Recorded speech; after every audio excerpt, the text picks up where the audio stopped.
தென் இந்தியாவின் கடற்கரை தெய்வத் தலங்களில் ஒன்று, அதுவே திருச்செந்தூர் முருகன் கோவில். கடல் அலைகள் இடையராது அடித்துச் செல்லும் சத்தத்துக்கிடையே ஒவ்வொரு பக்தனின் உள்ளத்திலும் ஒலிக்கும் ஒரே பெயர் ஸ்ரீ சுப்பிரமணியர். வெற்றிவேல் முருகனுக்கு ஹரோகரா, முருகனுக்கு ஹரோகரா. இது சாதாரண கோவில் அல்ல, இது தெய்வம் நேரில் வந்து போராடி வெற்றி பெற்ற யுத்த பூமி. வீடியோக்குள்ள போறதுக்கு முன்னாடி நம்ம சேனலை சப்ஸ்கிரைப் செய்யுங்கள். சூரபத்மன் தன்னுடைய தவத்தின் மூலம் பேரருளை பெற்றவன். அவனுக்கு கிடைத்த வரம் யாராலும் தன்னை வெல்ல முடியாது. அதுவே அவனின் பெருமையையும் அவனின் அழிவையும் வரவழைத்தது. சூரபத்மன் பரம்பொருளின் வரத்தை தவறாக பயன்படுத்தி 3 உலகங்களையும் இறுகப் பிடித்தான். தேவர்கள் தங்கள் குடியிருப்புகளிலிருந்து வெளியேற்றப்பட்டனர்.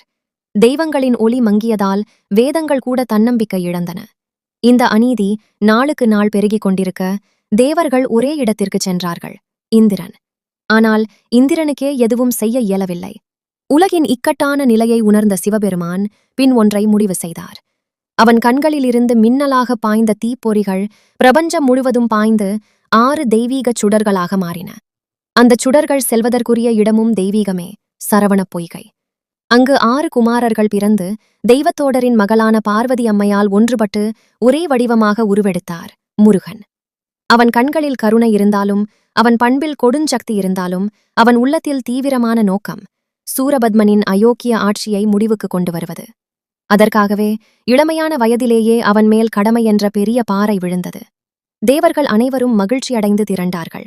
இந்திரன், அக்னி, வாயு, வருணன் ஒவ்வொருவரும் தங்கள் தெய்வீக ஆயுதங்களை கொடுத்து அருளினர். சிவபெருமான் அடித்த வேல் அது சாதாரண ஆயுதமில்லை, அது சிவத்தின் சக்தியால் சிந்தும் அருள் ஆயுதம். அவன் கையில் வந்து சேர்ந்த கணமே சூரபத்மன் மீது முடிவெடுத்த போரின் தொடக்கம் அமர்ந்துவிட்டது. முருகன் தனது படையை முன்னெடுத்து வந்தபோது அவன் கண்களில் ஒரு இடம் நிலைத்தது, இன்றைய திருச்செந்தூர். கடற்கரையில் அமர்ந்து இருந்த அந்த நிலம் யுத்தத்திற்கே உண்மையில் உருவாக்கப்பட்ட தளம் போல தெரிந்தது. அலைகள் கோபத்தோடு எழும்பும் அப்பரப்பு முருகனின் உள்ள கொள்கையை பிரதிபலிப்பது போல. இங்குதான் அவன் சூரபத்மனை எதிர்த்து முழு படையெடுத்து போராட முடிவு செய்தார். போர் தொடங்கியது. கடலை அடித்து மோதும் சத்தம் யுத்த தளத்தில் விழும் ஆயுதங்களின் சத்தத்தோடு கலந்தது. வானம் மின்னியது, கடல் கொதித்தது, மலைகள் நடுங்கின. முருகன் வேலின் சக்தியை வெளிப்படுத்திய போது ஒளிக்கதிர்கள் 3 திசைகளையும் பிடித்தன. அதை தாங்க முடியாமல் அசுர படைகள் ஒன்று பின் ஒன்றாக வீழ்ந்தன. தன் படையின் தோல்வியைக் கண்ட சூரபத்மன் தன் மாயாவினால் பல உருவங்களில் மாறினான். முதலில் ஒரு பெரும் யானையாக, அதை முருகன் வேலால் 2ஆக வெட்டினார். பின் ஒரு மாபெரும் மரமாக, அதையும் வேலால் கிழித்தார். இறுதியில் மிகப்பெரிய பறவை வடிவில் மாறி வானை மூடி பறந்தான். முருகன் தனது தெய்வீக வேலால் அந்த உருவத்தையும் ஊடுருவி அழித்தார்.